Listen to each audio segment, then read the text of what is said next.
In today's tutorial, I will be taking you through a step-by-step guide on how you can start page numbering from a particular page in your Microsoft Word document. I will be using this particular document for my illustration. The first thing to do is to put your cursor at where you would want your page numbering to start from. And with this particular document, I have 5 pages. It's 5 pages, so I can add more pages if I want, but I would say that I want my page numbering to begin from page 4. So you put your cursor at the beginning of the text, then you head over to layout and click on look for breaks, okay, and click on the drop down. When you click on the drop down, go ahead and select next page. When you click on next page, it's going to insert a new blank page for you. You still keep your cursor at where you want the page numbering to begin from.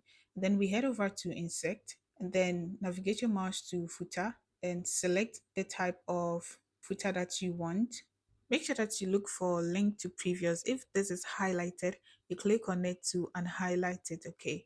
Because when it's still on, the numbering will not work.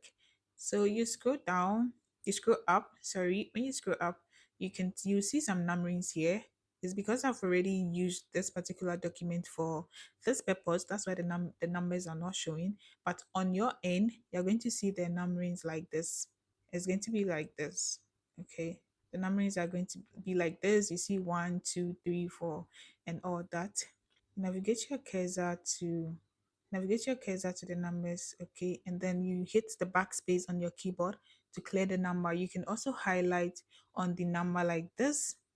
Let me do an illustration here for you to see. So you highlight on the number like this, all right? And then you hit the backspace on your keyboard to remove that.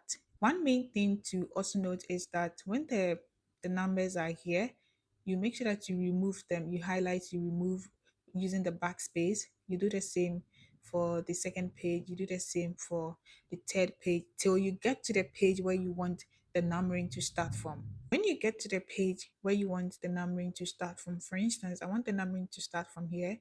You click on this, okay, you highlight the number, and then you go back to insert, you highlight the number, you go back to insert, all right, and then you look for page number and you click on format page numbers, and then you make sure that it's starting at 1, okay, make sure that it's starting at 1, and then you click on OK. Now when you click on OK, you double click to get rid of that, the footer highlight, and then you can see that when I scroll up, the first page doesn't have any page number, the second one doesn't have any page number, the third one doesn't, okay. So it's starting from here where I want it to start from, and then I have page 2, and if I should add one more page, I'm going to have a page 3. This is how you go about numbering a specific page in your Microsoft Word. If you have any questions, make sure that you leave a comment and I would respond to them, okay. I'll see you in my next video.